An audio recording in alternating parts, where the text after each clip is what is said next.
భీమవరంలోని 36వ వార్డుకు సంబంధించి ఆర్ఐటీ నగర్‌లో ఉన్న ఆక్వా ఫుడ్ ప్రాసెసింగ్‌కి సంబంధించి ప్లాంట్ ఇది. దీనికి సంబంధించి నిన్న ఈ డ్రైన్‌కి సంబంధించి పూడిక తీసేందుకు గుండుగొలను నుంచి దాదాపు 8 మంది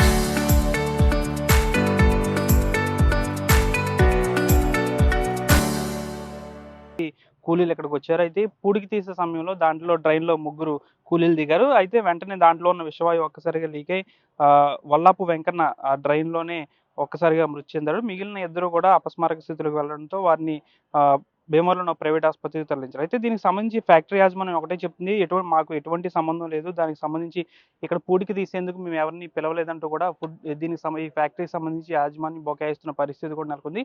ఈరోజు ఉదయం నుంచి ఇక్కడ ఎవరైతే మరణించాడో బాధితుడు, దానికి సంబంధించి కుటుంబ సభ్యులు కూడా ఆందోళన వ్యక్తం చేస్తున్నారు. తమకు న్యాయం చేయాలని డిమాండ్ చేస్తున్నారు. ఎవరైతే మృతి చెందిన వల్లాపు వెంకన్నకి సంబంధించి బంధువులు ఉన్నారో వాళ్ళని అడుగుదాం. ఎప్పుడొచ్చారు? దాదాపు 8 మంది వచ్చినట్టు తెలుస్తుంది. ఎప్పుడొచ్చారు? మంగళవారం వచ్చామండి. నలుగురం వచ్చి చూసి వెళ్ళామండి. వచ్చానండి. వచ్చి చూసి వెళ్ళామండి. అంటే మీకు ఇది రైస్ మిల్ అని చెప్పి తీసుకొచ్చారా? రైస్ మిల్ అండి. రైస్ మిల్ వాటర్ తోడాలి రమ్మని పిలిచారండి. సర్లేని వచ్చి చూసామండి. చూసి గోపాలం గారండి. గోపాలం గారు అంటండి. కుర్రోడికి తెలుసండి. వెంకన్న గారు వాళ్ళ అబ్బాయికి. సర్లేని వచ్చి వాటర్ ఎక్కువ ఉందని చూసి వెళ్ళిపోయామండి. బిళ్ళలు తీసామండి. మళ్ళీ బిళ్ళలు వేసేయమన్నారు. ఎవరన్నా పడిపోతారు బిళ్ళలు వేసేయమంటే సర్లేని మళ్ళీ బిళ్ళలు వేసి మేము వెళ్ళిపోయామండి. సర్లేని బిళ్ళలు వేసి వెళ్ళాక మళ్ళీ పొద్దున్నే నీళ్ళు ఇంజిన్ పెడతాము వచ్చేయమన్నారండి. సర్లేని పొద్దున్నే వచ్చామండి. వచ్చాక ఇంజిన్ తెస్తామన్నారండి. తేలేదండి. మూటలు కట్టి తోరలలో తోడండి అన్నారండి. ఒక చాంబర్ ఖాళీ చేసి తోడామండి. తోడాక మరి రైస్ మిల్ అన్నారు కదా, మరి ఇదేంటి ఇక్కడ స్మెల్ వస్తుందని అడిగామండి. అంటే అది అలాగే వస్తుందమ్మా స్మెల్, ఇన్ని రోజులు తాగలేదు కదా అలాగ స్మెల్ వస్తున్నదని అని అన్నారండి. మీరు లోపలికి వెళ్ళారు కదా, అక్కడ ఏం జరుగుతుంది అసలు? లోపల ఏంటి మీకు ఏమైనా తెలుస్తుందా? తెలిసేదండి. కుర్రోడు వెళ్ళాడండి. కుర్రోడు చెప్పాడండి నాకు. అత్తగారు ఈ లోన బాయిల్ నీళ్ళు కొత్త కొత్త ఉడుకుతున్నాయి అత్తగారు, ఏంటి అలాగ ఉడుకుతున్నాయి పింక్ కలర్ లో ఉన్నాయంటే, ఏమో నాకు తెలియదురా, నన్ను వెళ్ళనివ్వలేదు, గేట్ దగ్గర సామానం పెట్టమన్నారు, పెట్టేసి వచ్చేసాను. మళ్ళీ తెల్లారి పొద్దున్న వెళ్ళి తీసుకొచ్చాము చెప్పానండి. చెప్పి తీసుకొచ్చాక కుర్రోడు అన్నాడండి, బాగా స్మెల్ వస్తుంది అత్తగారు, తోడలేకపోతున్నాం అంటే, మరి పైకి ఎక్కారంటే ఈ లోపల కళ్ళు తిరిగి దాంట్లో ఇద్దరు పడిపోయారండి. తండ్రి గుట్ట పడిపోయాడండి. ఇప్పుడు ఏమంటున్నారు ఈ ఫ్యాక్టరీ యాజమాన్యం ఏమంటుంది? ఏమన్నారండి, మేము ఏమి ఇవ్వలేమంటున్నారు. అంటే మరి మీరే కదా పిలిచారు, ఒక పని అని చెప్పి మరొక పని చూపించారని మీరు అడిగారా? తెలీదు, మేము ఇంకా సోయిలో లేమండి. చెప్పండి, అసలు ఈ ఫ్యాక్టరీకి సంబంధించి లోపల ఏదో చేప పులుసుకు సంబంధించి ఏదో తయారవుతుంది, దానికి సంబంధించి ఒక పదార్థం ఏదో తయారవుతుంది అంటున్నారు. కానీ ఫ్యాక్టరీ యాజమాన్యం అది రైస్ మిల్ అంటుంది. అసలు లోపల ఏం జరుగుతుంది అంటారు? ఇది ప్రారంభంలో బాయిల్డ్ రైస్ మిల్లు, తర్వాత అనేవారి కారణాల వల్ల ఈ ప్లాంట్ మూసేసి ఈ మధ్యకాలంలోనే ఆక్వా ప్లాంట్లు అనేవి లీజుకి ఇవ్వటం జరిగింది. ఇక్కడ రెయ్యి తలకాయలు, చేప పులుసు ఇవన్నీ కూడాను వ్యర్థాలు తీసుకొచ్చి ఇక్కడ లిక్విడ్ ఏదో తయారు చేస్తున్నారు. ఇది ఆక్వా మేతలకని చెబుతున్నారు. కానీ లిక్విడ్ తయారు చేసినప్పుడు రకరకాల రసాయనాలు వాడుతున్నారు. ఆ వాడినటువంటి వేస్ట్ వాటర్ అంతా కంటే ఈ డ్రైన్ల ద్వారా రావడంతో ఈ డ్రైన్లో ఒకే దగ్గర మట్టి పూడిపోయి నిల్వ ఉండటంతో వీళ్ళని తీసుకొచ్చి చూపించారు. కానీ ఈ రసాయనిక వాటర్ నీళ్ళు గమనించినప్పటికీ ఇది నిల్వ ఉందని పేరు చెప్పి చేయించడంతో పాపం కార్మికులు వాళ్ళకి పనులు లేని సమయంలో ఏదో పని దొరుకుతున్న ఆశతో వచ్చి పనిచేశారు. తీరా దిగిన తర్వాత ఆ రసాయనిక వాయువుతో ముగ్గురు పడిపోయారు. అందులో ఒక ఆయన వెంకన్న అతను చనిపోవడం జరిగింది. మిగతా ఇద్దరు హాస్పిటల్లో ఇప్పుడు కోలుకుంటున్నారు. దీని మీద యాజమాన్యం కనీసం మానవతా దృక్పథం ప్రదర్శించి ఆ చనిపోయిన వెంకన్నకి ముగ్గురు పిల్లలు, చాలా చిన్న పిల్లలు, కానీ వాళ్ళ మీద ఎట్లాంటి లేకుండా వెంటనే వాళ్ళ మనల్ని వాళ్ళు పోయేలా హాస్పిటల్లో జాయిన్ చేసి వెళ్ళిపోయారు. రాత్రి 9:30కి విషయం మాకు సిఐటివికి, సిపిఎం పార్టీలకి వాళ్ళు ఎవరి ద్వారా మొత్తానికి ఫోన్ నెంబర్లు తెలుసుకొని ఫోన్ చేశారు. మేము రాత్రి వచ్చేటప్పటికి పోలీస్ డిపార్ట్మెంట్ ఉంది, అక్కడ ట్రీట్మెంట్ జరుగుతుంది. కానీ కాంట్రాక్ట్దారుడు కానీ, రైస్ మిల్ యాజమాన్యం కానీ, లేదా ఏదో ఆక్వా యూనిట్ నడుపుతున్నటువంటి ఆ యాజమాన్యం కానీ ఎవరు కూడా పట్టించుకునే దాఖలా. ఇప్పుడు వచ్చినప్పటికీ కూడా బాధితులకు సంబంధించి వారు కూడా గొడవ దిగుతున్నారు. ఎలా చూడాలి? అంటే వివిధ ప్లాంట్లకు లీజుకి ఇచ్చినట్టు వాళ్ళు ఏం చేస్తున్నారంటే, మేము ఖచ్చితంగా కుటుంబానికి న్యాయం చేయాలి, ముగ్గురు పిల్లలు బతకడం కష్టం ఉంది కాబట్టి చట్ట ప్రకారంగా కనీసం 25 లక్షలు ఇవ్వాలని మేము డిమాండ్ చేస్తాం. కానీ యాజమాన్యం రాకుండా దొడ్డిదారిన ఎవరి ద్వారా ఒకరి ద్వారా 2 లక్షలు ఇస్తాం, 3 లక్షలు ఇస్తామని బేరానికి పంపింది. అది మాకు ఇష్టం లేదు. రాత్రి ఇన్ఛార్జ్ కలెక్టర్ గారు అలాగే ఎస్పీ గారు ఇన్వాల్వ్ అయ్యారు. వారు ఏం చెప్పారంటే రేపు ఉదయం అన్ని డిపార్ట్మెంట్ల అధికారులను కూర్చుని మాట్లాడి ఆ కుటుంబానికి న్యాయం చేస్తామని చెప్పారు. వారు కూడా ఇంకా రెస్పాండ్ అవ్వలేదు. ఇప్పుడు ఇక్కడ ఎవరైతే చిన్న చిన్న యూనిట్లు ఉన్నటువంటి వాళ్ళు వచ్చి మాకు ఇదేదో మేము వాళ్ళకి సేవ చేసాం అని చెబుతున్నారు కానీ ఎలాంటి పట్టింపు లేవు. ఒక ఆమె అడుగుతుంది, ఏమ్మా ఈ లిక్విడ్ రసాయనాలకు వాసన ఉండలేకపోతున్నాయంటే వంటింట్లో వంట వండుకుంటే అల్లం వాసన రాదా అని చెబుతుంది ఆవిడ. అంటే వాళ్ళు డబ్బులున్న వాళ్ళ ప్రాణాలు చాలా విలువైనవి. వీళ్ళు రెక్కలు అమ్ముకుని బతికే కార్మికులు కాబట్టి వీళ్ళ ప్రాణాలకి విలువ లేదు. ఈరోజు ఇదే కాదు, అనేక ప్రాంతాల్లో విషవాయువులతో కార్మికులు చనిపోతున్నారు, పిట్టలా రాలుతున్నారు. ప్రభుత్వ అధికారులు కూడా కనీసం ఫ్యాక్టరీ ఇన్స్పెక్టర్ ఉన్నాడు, కనీసం వెరిఫికేషన్ కూడా లేదు. రాత్రి చూస్తే ఏపీ ఆక్వా బోర్డు ఉండేది, పొద్దున్న చూస్తే అది పీకేశారు.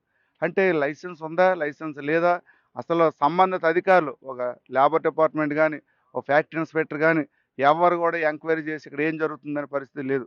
ఈవేళ కార్మికులు చాలా చీడపురుగులా చూస్తున్నాయి. ఇక్కడ సిమెంట్ గోడౌన్ ఒకటి ఇచ్చారు. సిమెంట్ గోడౌన్కు ఇచ్చి ఆ సిమెంట్ దుమ్ములో కూడా కార్మికులు కనీసం మంచినీళ్ళు ఉండవు, వాళ్ళకి రక్షణ ఉండదు. వాళ్ళు కూడా చాలా ఇబ్బందులు ఎదుర్కొని ఒళ్ళంతా చర్మం ఊడిపోయే పరిస్థితి. అంటే కార్మికుడికి కనీస సౌకర్యాలు కల్పించినటువంటి యాజమాన్యాలు ఎవరు కూడా కల్పించట్లేదు. దానికి ప్రభుత్వం నిర్లక్ష్యం కూడా ఉంది. ఈ ప్రాంతం నుంచి పెద్ద ఎత్తున దుర్వాసన వస్తుందంటూ స్థానికులు అనేక సార్లు ఫిర్యాదు చేసినప్పటికీ ఎప్పుడు కూడా అధికారులు పట్టించుకోలేదంటూ ఇక్కడ స్థానికులు కూడా చెప్తున్న పరిస్థితి. ఎందుకు పట్టించుకోవట్లేదు అనుకో? ఈ ప్లాంటు లీజు తీసుకున్న యజమానులు రాజకీయ ప్రాబల్యం ఉన్నటువంటి యజమానులు, డబ్బున్నటువంటి యజమానులు. ఈ చుట్టుపక్కల ప్రాంతాల ప్రజలు ఈ లిక్విడ్ వాసనతో అనేక రకాల స్కిన్ అలర్జీ రావటం కానీ, జ్వరాలు కానీ ఇటీవల కాలంలో తీవ్ర ఇబ్బందులు పడుతున్నారు. వాళ్ళు డైరెక్ట్గా కలెక్టర్ గారికే గ్రీవెన్స్ సెల్లో కంప్లైంట్లు ఇచ్చారు. అమ్మా ఈ పక్క మేము ఈ వాసన ఉండలేకపోతున్నాం, మా పిల్లలు అనారోగ్యాలు పాలవుతున్నారు, దీని మీద వెంటనే చర్యలు తీసుకోమంటే జిల్లా అధికారులు ఎవరు కూడా కనీసం అటువైపు కన్నెత్తి చూడలేదు. ఎందుకంటే ఇక్కడ పెద్ద పెద్ద రాజకీయ నాయకుల ప్రాబల్యంతో నడుస్తున్నటువంటి పరిశ్రమలు. ఈ పరిశ్రమల్లో పనిచేస్తున్న కార్మికులకి ఎలాంటి సౌకర్యాలు, చట్టాలు అమలు జరగట్లేదు. కారణం ఈ రోజున ప్రభుత్వమే ఈజ్ ఆఫ్ ద డూయింగ్ ఈ చట్టం పేరుతో ఏదైతే సులభతరమైన వ్యాపారం పేరుతో కార్మిక హక్కులు కాలరాస్తుంది. ఈరోజు మాబోటి సంఘాలు అడుగుతుంటే పోలీసులతో నిర్బంధంతో అణిసివేసే పరిస్థితి. రాత్రి కూడా వీళ్ళకి అండగా ఉన్నామని, వీళ్ళ కోసం, వీళ్ళ సౌకర్యం కోసం, కుటుంబాల కోసం అడుగుతున్నామని బలవంతంగా నాయకత్వం తీసుకెళ్లి పోలీస్ స్టేషన్లో కుక్కారు డిఎస్పీ గారు, సిఐలు. ఏం చేసామా, మేమేం తప్పేంటి? సాధారణమైనటువంటి సామాన్యమైన ప్రజలు పిట్టలా రాలిపోతున్నారు. వారి సౌకర్యాల కోసం ఈరోజు కుటుంబం కోల్పోయిన ఆ భార్య రాత్రిని అడిగారు, అమ్మ నీ భర్త చనిపోయాడంటే నా భర్త వైద్యం చేయించుకుంటున్నాడు, చనిపోలేదని ఆవిడ ఇంకా అపస్మారక స్థితిలోకి వెళ్ళిపోయింది. అంటే ఇలాంటి స్థితిలో నుంచి ఆ కుటుంబం తేరుకునేటప్పటికి ఎంత టైం పడుతుంది? కనీసం అధికారులు కూడా మానవతా దృక్పథంతో మేనేజ్మెంట్ని రప్పించి ఆ కుటుంబానికి న్యాయం చేయాలని మేము డిమాండ్ చేస్తున్నాం. అందుకే ఆ కుటుంబానికి అండగా వాళ్ళు గ్రామస్తులతో పాటు ఇక్కడ యూనియన్ నాయకత్వం, కార్మికులు కూడా అండగా ఉన్నాం. ఎప్పటికైనా ప్రభుత్వం, అధికారులు, మేనేజ్మెంటు సామరస్యంగా వచ్చి కార్మికులకు న్యాయం చేయాలను. నిన్న 2 గంటలకు జరిగింది. ఈ రోజు వరకు డెడ్ బాడీని గవర్నమెంట్ హాస్పిటల్లో పెట్టి మమ్మల్ని ఇక్కడ రోడ్డు మీద కూర్చుని పెట్టే పరిస్థితి. ఇదే నిజంగా ఒక డబ్బున్నవాడు పెద్దవాడి ఇంట్లో జరిగితే ఈ అధికారులు ఇలాగే చూస్తూ ఊరుకుంటారని మేము ప్రశ్నిస్తున్నాం. నిజంగా ఈ పోలీస్ డిపార్ట్మెంట్ ఇలాగే చూసి ఊరుకుంటుందని మేము ప్రశ్నిస్తున్నాం. చిన్న ఒక కాసు బంగారం ఎమ్మెల్యే ఇంట్లో, ఎంపీ ఇంట్లో పోతే వెంటనే స్క్వాడ్లు తీసుకొచ్చి రికవరీ చేసినటువంటి డిపార్ట్మెంటు ఒక ప్రాణం పోతే ప్రాణానికి సంబంధించిన కుటుంబాన్ని ఆదుకోవడం కోసం ఈ ప్రభుత్వం ఎందుకు ముందుకు రావట్లేదు అని మేము ప్రశ్నిస్తున్నాం. ఎప్పటికైనా ప్రజలు కూడా అర్థం చేసుకోవాలి. ఈ రోజున ఏ ఆలోచన కోసం ఎమ్మెల్యేలు, ఎంపీలుగా గెలిచి వాళ్ళు ఏం చేస్తున్నారు? డబ్బున్న వాళ్ళకి తప్ప చిన్న సాధారణ మధ్యతరగతి ఇల్లు కూల్చేస్తున్నారు. పరిశ్రమలు పనిచేసే కార్మికులు ప్రాణాలు పోయినా పట్టించుకోవటం లేదు. ఈ రోజున సామాజిక అణిచివేతలు ఇట్లాంటి అన్ని రకాలుగా ఈ రోజున ఒక విధంగా చూస్తుంటే దీన్ని ఏమంటామంటే బుల్డోజర్ పాలన ఉంది. అంటే పేదవాడు నోరెత్తితే పోలీసు వాడితో కొట్టించడం, జైల్లో పెట్టించడం, కొట్టిన తర్వాత దెబ్బలు తట్టుకోలేక చనిపోయిన సంఘటనలు కూడా ఇటీవల మనం చూసాం. అంటే ఈ సమాజం ఎక్కడ పోతుంది? అందుకే ప్రభుత్వం కనీసం మానవత దృక్పథంతో చనిపోయిన వెంకన్న కుటుంబానికి ఆర్థిక సహకారం ఇచ్చే వరకు మా ఆందోళన కొనసాగుతుందని ఈ సందర్భంగా తెలియజేస్తున్నాం.